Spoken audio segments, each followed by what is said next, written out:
Hello friends, welcome to my YouTube channel Rajveer education academy. आज हम बात करेंगे दर्पण की कि दर्पण क्या होता है और दर्पण के कितने प्रकार होते हैं। तो यहाँ पर दर्पण के दो प्रकार होते हैं, समतल दर्पण और गोली दर्पण। हम समतल दर्पण की चर्चा भी करेंगे और साथ ही समतल दर्पण की विशेषताओं के बारे में भी पढ़ेंगे और गोली दर्पण क्या होता है यह भी पढ़ेंगे। और गोली दर्पण भी दो प्रकार के होते हैं, अवतल दर्पण और उत्तल दर्पण। हम इनकी भी चर्चा करेंगे और साथ में हम गोली दर्पण के 7 मुख्य भागों की भी चर्चा करेंगे, जिनमें से है ध्रुव, वक्रता केंद्र, वक्रता त्रिज्या, मुख्य अक्ष, मुख्य फोकस, फोकस दूरी और द्वारक। और साथ में हम लास्ट में पढ़ेंगे अवतल दर्पण के उपयोग और साथ ही पढ़ेंगे हम उत्तल दर्पण के उपयोग। यहाँ पर हम दर्पण से पहले प्रकाश को समझेंगे कि प्रकाश क्या होता है, क्योंकि प्रकाश दर्पण से ही संबंधित है। प्रकाश वह ऊर्जा है जो हमें वस्तुएं देखने योग्य बनाती है, और जब प्रकाश समतल दर्पण से परावर्तित होता है तो आभासी सीधा और समान आकार का प्रतिबिंब बनाता है, जबकि गोली दर्पण से परावर्तित होने पर फोकस के अनुसार वास्तविक या आभासी प्रतिबिंब बनता है। अब हम बात करेंगे दर्पण की। दर्पण किसे कहते हैं? तो जिस चमकीली सतह से प्रकाश किरणें परावर्तित होकर वापस लौट आती है उसे दर्पण कहते हैं। यदि सरल शब्दों में कहे तो दर्पण एक ऐसा परावर्तक होता है जिससे वस्तुओं का प्रतिबिंब दिखाई देता है। मुख्यतः दर्पण के दो प्रकार होते हैं, समतल दर्पण और गोली दर्पण। तो सबसे पहले हम बात करेंगे समतल दर्पण की। समतल दर्पण जिसकी परावर्तक सतह बिल्कुल सीधी और सपाट होती है, इसमें बनी छवि आभासी, सीधी और वस्तु के बराबर होती है। उदाहरण के लिए घर में उपयोग होने वाला आईना, यह हमारा समतल दर्पण होता है। अब हम बात करेंगे समतल दर्पण की विशेषताओं के बारे में। तो समतल दर्पण की विशेषताएं निम्नलिखित है। जो समतल दर्पण होता है उसकी 5 विशेषताएं होती है। तो सबसे पहले हम बात करेंगे पहली विशेषता की। तो पहली विशेषता है आभासी प्रतिबिंब। समतल दर्पण द्वारा बनाया गया प्रतिबिंब हमेशा आभासी होता है, जिसे किसी पर्दे पर प्राप्त नहीं किया जा सकता। आभासी का मतलब है कि प्रतिबिंब वास्तव में दर्पण के पीछे नहीं होता, बल्कि ऐसा दिखाई देता है। आप यहाँ पर डायग्राम में देख सकते हो, यह हमारे पास ऑब्जेक्ट है बॉटल, और इसका प्रतिबिंब है। ये बॉटल यहाँ पर वास्तविक में नहीं है, लेकिन हमें ऐसा आभास होता है कि दर्पण के पीछे भी एक बॉटल है। इसे आभासी प्रतिबिंब कहते हैं।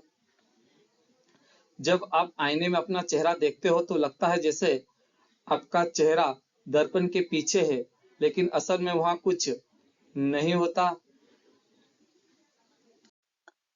इस तरह का प्रतिबिंब स्क्रीन पर नहीं बनाया जा सकता, सिर्फ दर्पण में देखने पर ही दिखेगा।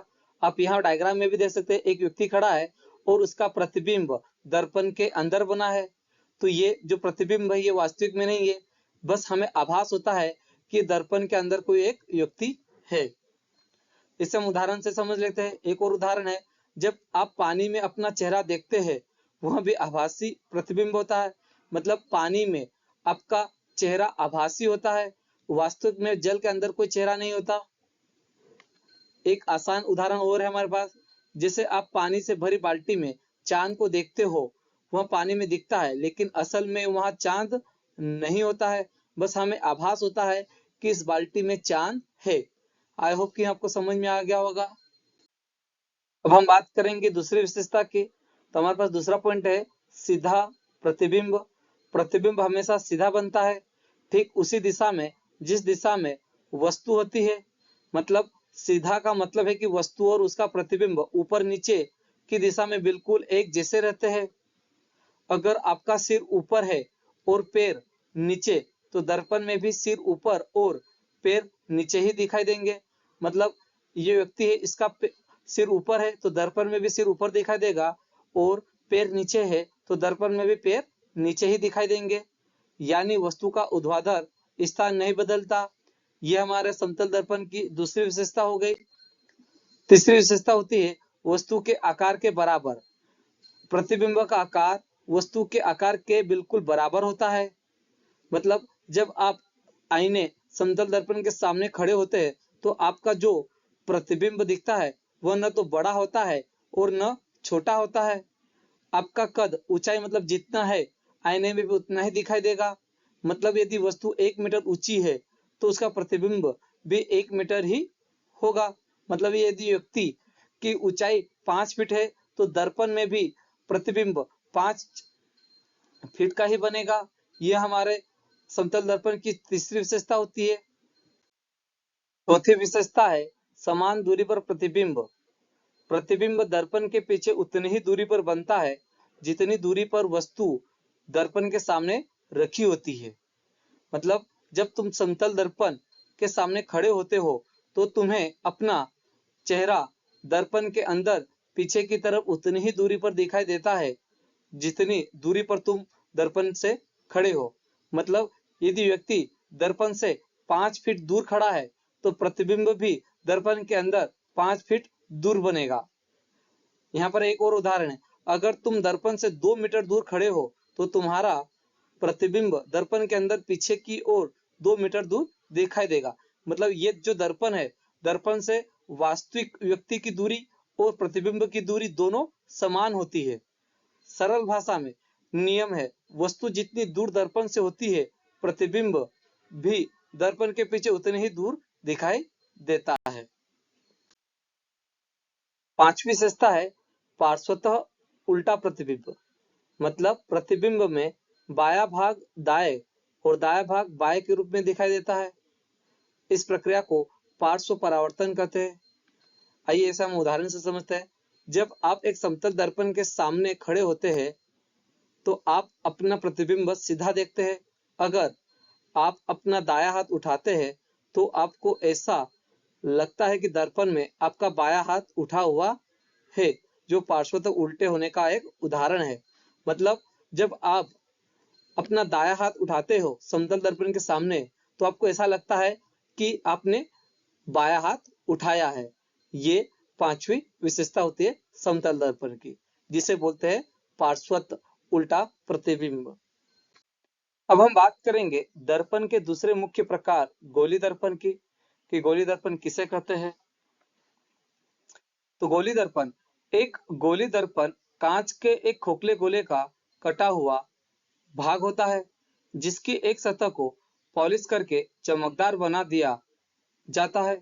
आप यहाँ पर डायग्राम में देख सकते हो, यह हमारे पास एक गोली दर्पण है जो एक कांच के खोखले गोले का कटा हुआ भाग होता है। मतलब यदि हमें गोली दर्पण बनाना है तो कांच के खोखले गोले को काटकर ही गोली दर्पण बनाया जाता है। गोली दर्पण मुख्य रूप से दो प्रकार के होते हैं, अवतल दर्पण और उत्तल दर्पण। अब हम बात करेंगे अवतल दर्पण की। अवतल दर्पण की परावर्तक सतह अंदर की ओर मुड़ी हुई या वक्रित हो। यह परावर्तक सतह का मतलब होता है एक ऐसी सतह जो अपतित प्रकाश किरणों को परावर्तित कर दे तथा बाहर की ओर पॉलिश हो, अवतल दर्पण कहलाता है। आप यहाँ पर अवतल दर्पण का डायग्राम दे सकते हो। ये इसकी परावर्तक सतह होती है जो अंदर की ओर मुड़ी हुई या वक्रित है, तथा ये जो आप देख रहे हो रंग में, ये बाहर की ओर पॉलिश है।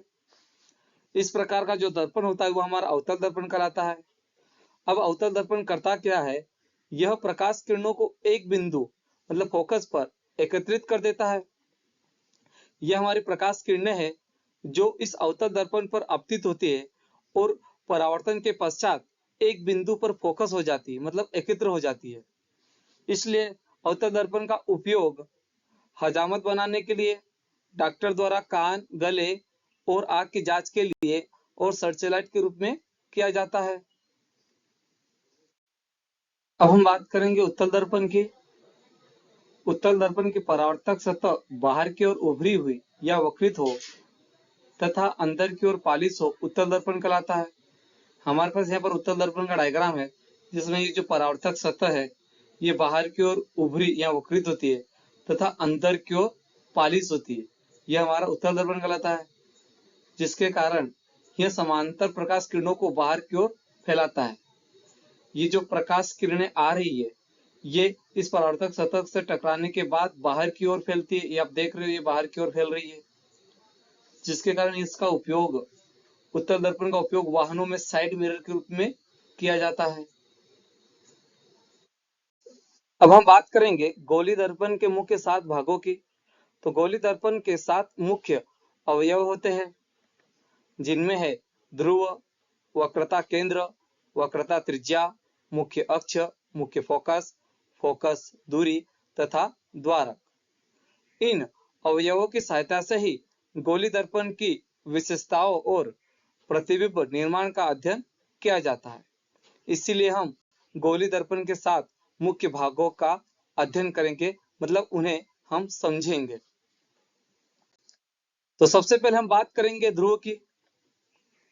तो दर्पण का ध्रुव वह मध्य बिंदु होता है जो गोली दर्पण की परावर्तक सतह के मध्य बिंदु में स्थित होता है और इसे अक्षर P से दर्शाया जाता है। यहाँ पर हमने परावर्तक सतह समझ लिया है, एक ऐसी सतह जो आपतित प्रकाश किरणों को परावर्तित कर दे। तो ध्रुव क्या होता है गोली दर्पण में, यह हमारे पास गोली दर्पण है और परावर्तक सतह के मध्य बिंदु में स्थित होता है। मतलब इस परावर्तक सतह का जो मध्य बिंदु है वह हमारा ध्रुव कहलाता है। तो इसका मध्य बिंदु ये वाला पॉइंट है, जिसे अक्षर P से दर्शाया जाता है। जो मध्य बिंदु होता है वो ध्रुव दर्पण की परावर्तक सतह के बिल्कुल बीचों बीच होता है।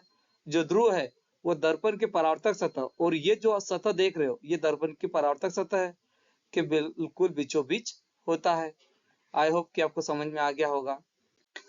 अब हम बात करेंगे वक्रता केंद्र की, जिसे इंग्लिश में सेंटर ऑफ कर्वेचर कहते हैं। तो वक्रता केंद्र क्या होता है? गोली दर्पण का परावर्तक पृष्ठ एक खोखले गोले का भाग होता है। इस गोले का केंद्र ही दर्पण का वक्रता केंद्र कहलाता है। हम ये पहले ही पढ़ चुके हैं कि जो गोली दर्पण होता है वो एक कांच के खोखले गोले का भाग होता है और इस गोले का केंद्र ही दर्पण का वक्रता केंद्र कहलाता है। मतलब हमारे पास यहाँ पर ये जो आप देख रहे हो ये अवतल दर्पण है और ये उत्तल दर्पण है। ये दोनों दर्पण एक खोखले कांच के गोले के भाग होते हैं और ये जो गोला है मतलब कांच का खोखला, इसका केंद्र ये जो C आप देख रहे हो ये केंद्र ही दर्पण का वक्रता केंद्र कहलाता है। मतलब इस गोले का जो केंद्र है वही दर्पण का वक्रता केंद्र कहलाएगा।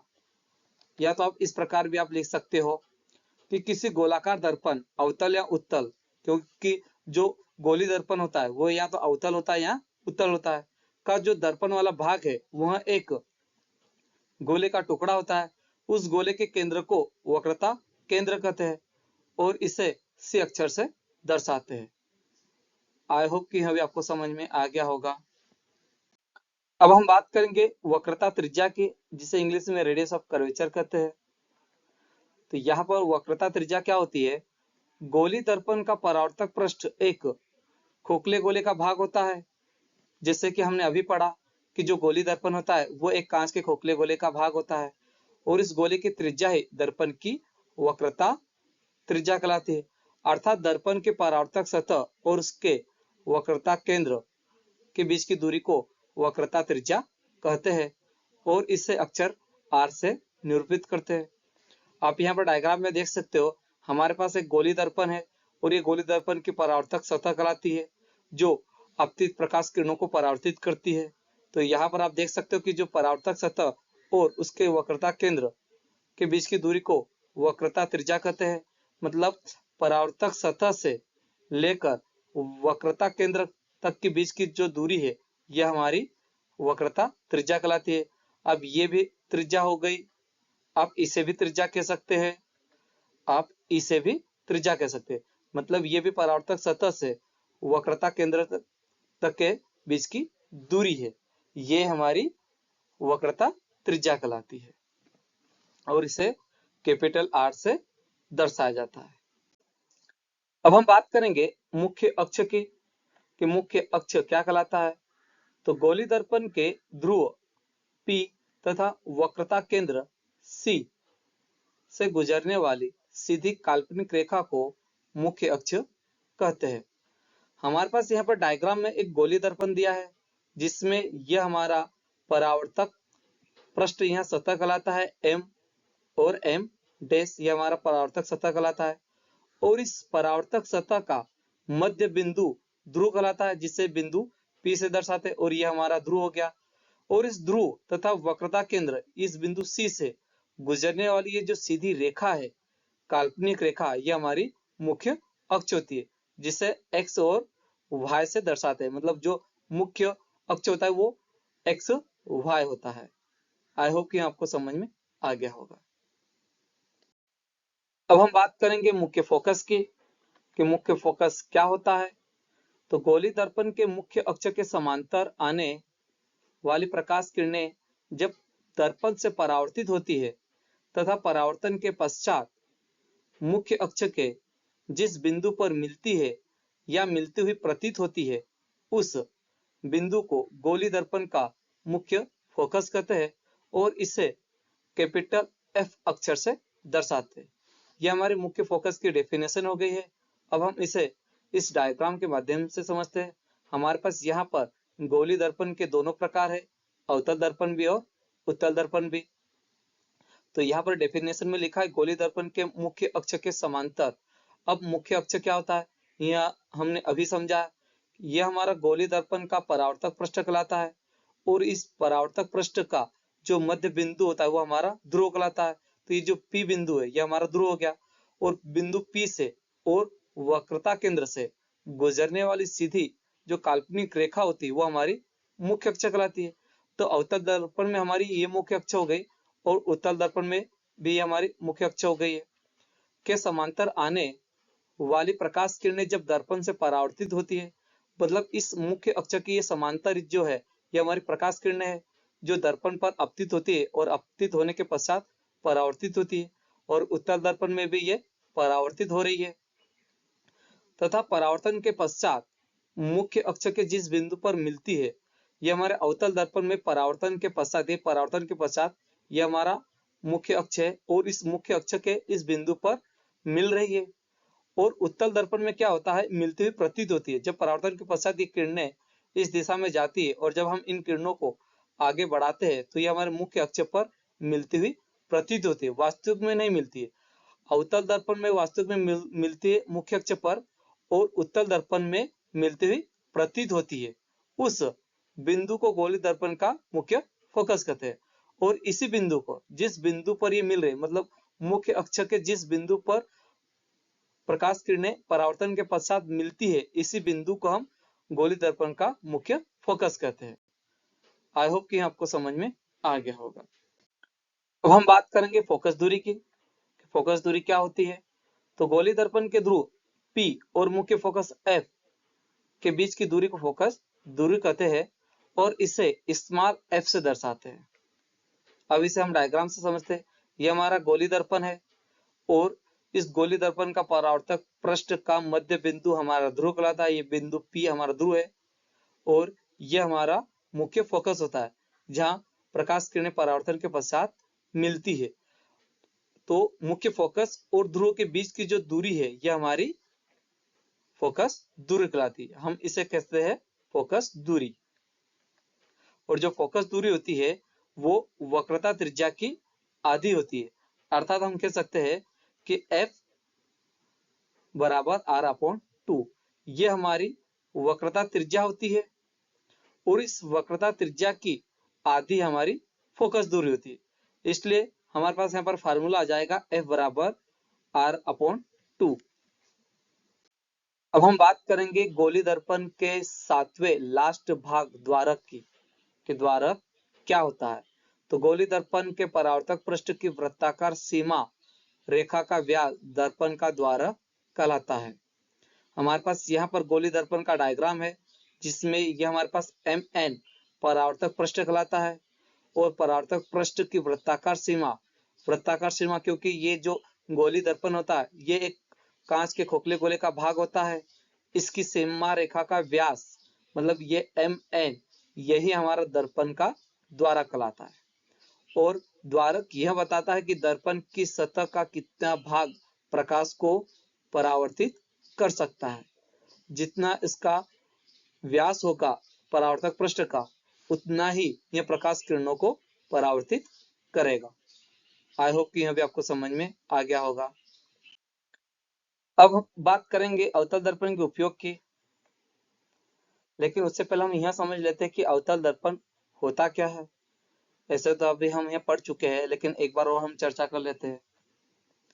तो जिस दर्पण की परावर्तक सतह गोले के अंदर की ओर होती है उसे अवतल दर्पण कहते हैं। अब यहाँ पे डायग्राम में देख सकते हो, ये हमारा गोली दर्पण है और ये हमारी परावर्तक सतह है जो अंदर की ओर मुड़ी होती है या वक्रित होती है, इसे अवतल दर्पण कहते हैं। और इससे कारण ही यह प्रकाश किरणों को परावर्तित करके एक बिंदु मतलब फोकस पर एकत्रित करता है, और इस वक्रित के कारण मतलब कर्व के कारण ही यह प्रकाश किरणों को एक बिंदु पर एकत्रित कर देता है। अब हम यह समझेंगे कि अवतल दर्पण में जो प्रतिबिंब बनता है वो किस प्रकार बनता है। तो अवतल दर्पण में छवि जो बनती है, छवि वस्तु की स्थिति पर निर्भर करती है, कभी बड़ी, कभी उल्टी, कभी सीधी, कुछ भी हो सकती है, वह वस्तु की स्थिति पर निर्भर करती है। सरल शब्दों में कहे तो अवतल दर्पण उन जगहों पर काम कर आता है जहां हमें वस्तु को बड़ा, स्पष्ट या प्रकाश किरणों को एकत्रित करना हो। हमारे पास यहाँ पर अवतल दर्पण का सबसे पहला उपयोग है दाढ़ी बनाने का दर्पण। अवतल दर्पण चेहरे का बड़ा, सीधा और आभासी प्रतिबिंब बनाता है, जिससे दाढ़ी बनाने में सुविधा होती है। दूसरा उपयोग है वाहनों के हेडलाइट में। प्रकाश किरणों को एक ही दिशा में भेजने के लिए इसका प्रयोग किया जाता है। तीसरा उपयोग है सौर भट्टी में। सूर्य की किरणों को एक बिंदु पर एकत्रित करके तीव्र ऊष्मा पैदा करने के लिए। चौथा उपयोग है दूरबीन और परावैज्ञानिक यंत्रों में, मतलब दूर की वस्तुओं की छवि को स्पष्ट रूप से देखने के लिए। पांचवा उपयोग है टार्च और सर्चलाइट में, मतलब किरणों को सीधी रेखा में भेजने हेतु। और छठा उपयोग है नेत्र जांच उपकरण में। डॉक्टर आंखों के अंदरूनी हिस्सों जैसे रेटिना को देखने और जांच करने के लिए अवतल दर्पण का उपयोग करते हैं। नेक्स्ट प्रश्न है उत्तल दर्पण के उपयोग लिखिए। उत्तल दर्पण का उपयोग मुख्य रूप से वस्तुओं का सीधा, आभासी और छोटा प्रतिबिंब बनाने के लिए होता है, जिससे बड़ा दृश्य क्षेत्र मिलता है। मतलब हम ये कह सकते हैं कि उत्तल दर्पण का उपयोग मुख्य रूप से पीछे का बड़ा क्षेत्र देखने, सुरक्षा के लिए और प्रकाश को फैलाने में किया जाता है। अब हम इसके आधार पर उत्तल दर्पण के उपयोग पढ़ेंगे। उत्तल दर्पण का पहला उपयोग है वाहनों में रियर व्यू मिरर के रूप में। मतलब हम कह सकते हैं कि कार, बस और ट्रकों में चालक के पास लगे उत्तल दर्पणों से ड्राइवर पीछे के यातायात का बड़ा और सीधा दृश्य देख सकते हैं, जिससे बड़े क्षेत्र पर निगरानी रखी जा सके। हमारे पास यहाँ पर डायग्राम है जिसमें हमारे पास ये उत्तल दर्पण है, जिससे पीछे का जो क्षेत्र होता है वो बड़े रूप में देखा जा सकता है। हम इसे सिंपल भाषा में भी लिख सकते हैं कि उत्तल दर्पण का उपयोग वाहनों में साइड मिरर के रूप में किया जाता है। दूसरा उपयोग है स्ट्रीट लाइट रिफ्लेक्टर के रूप में। मतलब स्ट्रीट लाइटों में उत्तल दर्पण का उपयोग प्रकाश को फैलाने और सड़क के बड़े इलाके को रोशन करने के लिए किया जाता है। अब हम बात करेंगे उत्तल दर्पण के तीसरे उपयोग की। तो तीसरा उपयोग है सुरक्षा दर्पण।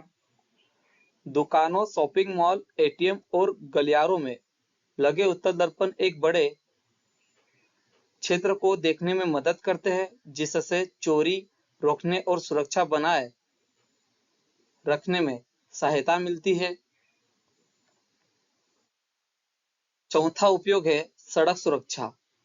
सड़क के तीखे मोड़ों या चौराहों पर उत्तल दर्पण लगाए जाते हैं ताकि चालक आने वाले यातायात का व्यापक दृश्य देख सके और दुर्घटनाओं से बच सके। अब इसे यहाँ पर डायग्राम में देख सकते हो, यहाँ पर उत्तल दर्पण लगा है, जिससे जो सड़क का क्षेत्र है वो बहुत दूर तक देख सकते हैं और विस्तृत देख सकते हैं।